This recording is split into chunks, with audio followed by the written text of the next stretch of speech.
कधी कधी वाटतं देव नक्की ऐकतोय का माझं? मग माझ्या प्रार्थनेचं उत्तर काहीच का मिळत नाहीये. पण तुला माहितीये का, तुझ्या अश्रूमधून ही प्रार्थना पोचतेय अगं.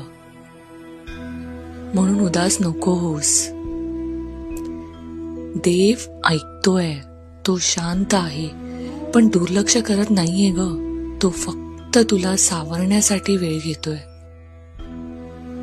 जे तू मागितलं आहेस ना, तेच मिळणार आहे तुला, पण अगदी योग्य वेळेला.